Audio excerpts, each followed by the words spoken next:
हमारा भारत देश विश्व का सबसे प्राचीनतम राष्ट्र है। धर्म, योग, दर्शन, संस्कृति, सभ्यता, भाषा, विज्ञान आदि का उद्भव और विकास का सूत्रपात इसी राष्ट्र में हुआ। इसीलिए प्राचीन काल से ही भारतवर्ष की पहचान विश्व गुरु के रूप में ही रही है। भारत केवल आध्यात्मिक दृष्टि से संपन्न राष्ट्र नहीं था, वरन ये भौतिक दृष्टि से भी समृद्ध राष्ट्र था। इसीलिए तो भारत पर विदेशी आक्रांताओं के लगातार आक्रमण होते रहे। ग्रीक, हूण, शक, यवन, मुगल और फिर अंग्रेजों ने भारत पर आक्रमण किया। आक्रांताओं ने भारत की सांस्कृतिक धरोहर और धार्मिक आस्था पर प्रहार किया। उन्होंने निरपराध लोगों को, स्त्रियों, पुरुषों, यहां तक कि बच्चों और बुजुर्गों की अमानवीय ढंग से हत्याएं की। नारी शक्ति का अपमान किया। मुगल या मुस्लिम आक्रमणकारियों ने तो हजारों मंदिरों को तोड़ा, देवी देवताओं की मूर्तियां भी तोड़ी, जिनके अवशेष आज भी देश के विभिन्न संग्रहालयों में विद्यमान हैं। बाद में अंग्रेज, फ्रेंच और पुर्तगाली आए और उन्होंने यहां पर अपने अपने उपनिवेश स्थापित किए। अंग्रेजों ने भारत से अपार संपदा लूटी और ईसाईयत का विस्तार करने के लिए उन्होंने भारतीय जनता पर अनेक तरह के अमानवीय अत्याचार भी किए। हमारे महान पूर्वजों ने विदेशी आक्रांताओं के हर तरह के अमानवीय अत्याचारों को न केवल सहा, बल्कि उनका मुंहतोड़ जवाब भी दिया। एक और भारतीय संतों ने समाज में भक्ति की अविरल धारा प्रवाहित की, तो वहीं दूसरी ओर देश के विभिन्न राजाओं और वीरों ने अपने संगठन कौशल, पराक्रम और नीति से दुश्मनों को सबक सिखाया। वास्तव में भक्ति और शक्ति का अद्भुत संयोग ये अपने देश की विशेषता है। तभी तो हजारों वर्षों के आक्रमणों के बाद भी भारतीय समाज ने अपने आध्यात्मिक और नैतिक स्वभाव को नहीं छोड़ा। यह भी ऐतिहासिक तथ्य है कि आक्रांताओं के साथ आए अनगिनत सैनिक और उनके परिवार भारत में ही आकर बस गए और कम अधिक प्रमाण में भारत की सांस्कृतिक भावधारा से वे जुड़ते चले गए। भारतीय समाज ने विदेश से आए इन लोगों को अपने विशाल हृदय में स्थान दिया। फिर भी ऐसी क्या कमी रह गई कि सामूहिक प्रयत्नों के बाद भी भारत दो अलग अलग देशों के रूप में बंट गया? ये बहुत महत्वपूर्ण प्रश्न है।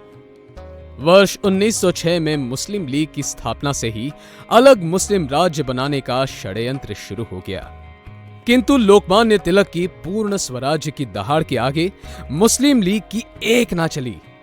किंतु 1 अगस्त 1920 को लोकमान्य तिलक के निधन के उपरांत स्वतंत्रता संग्राम पहले जैसा नहीं रहा। राष्ट्रीय कांग्रेस का नेतृत्व अब महात्मा गांधी करने लगे थे। गांधी जी चाहते थे कि हिंदू और मुस्लिम एक होकर अंग्रेजों के विरुद्ध आंदोलन करें। इसके लिए गांधी जी ने मुस्लिम लीग के नेताओं को कई बार समझाया, यहां तक कि स्वतंत्रता आंदोलन में मुस्लिम समुदाय की सहभागिता बढ़ाने के लिए उन्होंने खिलाफत आंदोलन का समर्थन भी किया। इसके बाद भी मुस्लिम लीग का रवैया न बदला। अगस्त 1921 को मोपला विद्रोह हुआ। इस विद्रोह का भयंकर और हृदय विदारक परिणाम केरल को भोगना पड़ा। सन 1921 तक खिलाफत आंदोलन पूरी तरह ठप हो चुका था, किंतु केरल में वहां के अपड़ मोपलाओं में यह विशैला प्रचार किया गया कि ब्रिटिश शासन समाप्त हो गया है और खिलाफत फिर से स्थापित हो गई है। अब समय आ गया है कि सभी काफिरों को समाप्त कर दारुल इस्लाम की स्थापना कर दी जाए। केरल के मुसलमानों ने शीघ्र ही किसी मोहम्मद हाजी को अपना खलीफा बना लिया और जिहाद की घोषणा कर दी।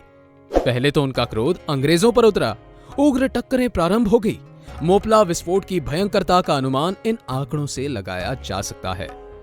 मोपला विद्रोह में 2226 दंगाई मारे गए, 1615 घायल हुए, 5668 बंदी बनाए गए तथा 38,656 ने आत्मसमर्पण किया।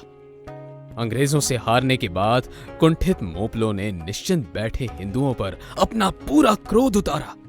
भारत सेवक मंडल की जांच समिति के प्रतिवेदन के अनुसार 1500 हिंदू मार दिए गए, 20,000 हिंदुओं को बलात् मुसलमान बना लिए गए और 3 करोड़ की संपत्ति लूटी गई। हिंदू महिलाओं के साथ दुर्व्यवहार और उनके अपहरण का तो कोई ठिकाना ही नहीं रहा। मुस्लिम लीग के नेता मोहम्मद अली और शौकत अली अत्यंत कट्टरपंथी थे। इस संबंध में एक घटना अत्यंत प्रासंगिक है। वर्ष 1923 में कांग्रेस के काकीनाडा अधिवेशन का पहला दिन। अधिवेशन की शुरुआत में वंदे मातरम गाया जाने वाला था। प्रख्यात गायक पंडित विष्णु दिगंबर पलुस्कर स्वयं इस राष्ट्रगान को गाने वाले थे। मंच पर गांधी जी और कांग्रेस के अध्यक्ष अली बंधुओं में से एक मोहम्मद अली उपस्थित थे। जैसे ही पंडित पलुस्कर ने वंदे मातरम गाना प्रारंभ किया तो गांधी जी की उपस्थिति में मोहम्मद अली ने उन्हें रोकने का प्रयास किया, पर पलुस्कर जी रुके नहीं। उन्होंने पूरा वंदे मातरम गाया। ये देखकर गुस्से में मोहम्मद अली ने मंच छोड़ दिया। गांधी जी ने मुस्लिम लीग के नेताओं को समझाने का हर संभव प्रयत्न किया, पर मजहबी कट्टरता का उन्माद कहां थमता है। मुस्लिम लीग के नेता मोहम्मद जिन्ना पाकिस्तान की मांग को लेकर मुस्लिम समुदाय को उकसा रहे थे। इस कारण वर्ष 1937 से 1947 के बीच भारतीय स्वतंत्रता संघर्ष में राजनीतिक षड्यंत्र हावी हो गया। मुस्लिम लीग की अतिवादी कारनामे, साम्राज्यवादी ब्रिटिश रणनीति और कांग्रेस की राजनीतिक उलझन के कारण भारत पूर्ण स्वराज के अपने लक्ष्य को प्राप्त न कर सका। ब्रिटिश शासन ने किसी सर सिरिल रेडक्लिफ को भारत के विभाजन की रेखा खींचने के लिए बैठा दिया। रेडक्लिफ को भारत का भूगोल, इतिहास और वर्तमान कुछ भी मालूम नहीं था। उसने भारत को 3 भागों में बांट दिया: पश्चिम पाकिस्तान, भारत और पूर्वी पाकिस्तान। अनेक हिंदू बहुल गांव पाकिस्तान में चले गए। लाहौर में हिंदुओं की संख्या और संपत्ति ज्यादा थी, फिर भी उसे पाकिस्तान को सौंप दिया गया। चटगांव के पहाड़ी इलाकों में 97% तक बहुसंख्यक आबादी बौद्धों की थी, लेकिन वह पाकिस्तान को सौंप दिया गया। बंटवारे का दर्द बहुत तीखा होता है। 1.5 करोड़ से ज्यादा भारतीयों ने इस दर्द को झेला है। लगभग 20 लाख हिंदू सिख इस बंटवारे के कारण मारे गए। लाखों माता बहनों से दुराचार किया गया, अनगिनत घर उजाड़ दिए गए और हम कुछ नहीं कर सके। पवित्र हिंगलाज देवी का मंदिर अब भारत का हिस्सा नहीं है। ढाके की मां ढाकेश्वरी भी अब भक्तों के लिए दुर्लभ हो गई हैं। गुरु नानक देव का जन्म जहां हुआ, ऐसा ननकाना साहिब और उन्होंने अंतिम 17 वर्ष जहां बिताए, ऐसा करतारपुर साहिब पाकिस्तान की अमानत बन गया है। क्रांतिकारियों में स्फूर्ति जगाने वाला चटगांव भी भारत का हिस्सा नहीं रहा। भारतवर्ष का श्रेष्ठतम ज्ञान मंदिर तक्षशिला भी अब भारत के मानचित्र में दिखाई नहीं देता। 15 अगस्त 1947 के मात्र कुछ ही महीनों बाद पाकिस्तान ने कबायलियों के नाम पर सेना भेजकर हमारा आधा कश्मीर हमसे तोड़ लिया। गिलगिट और बाल्टिस्तान भारत से अलग किया गया और कश्मीर का बहुत बड़ा हिस्सा अक्साई चीन के रूप में चीन को दे दिया गया। और दुर्भाग्य से हमें ये इतिहास मालूम नहीं है। इसलिए भारत सरकार ने 14 अगस्त को विभाजन विभीषिका दिवस के रूप में मनाने का आह्वान किया है। अलगाववादी तत्वों के षड्यंत्रों को समझकर उनका प्रखरता से उत्तर देने का सामर्थ्य प्रत्येक भारतवासी में जागृत हो, यही कामना। अखंडम भारतम स्मरेत, वंदे मातरम।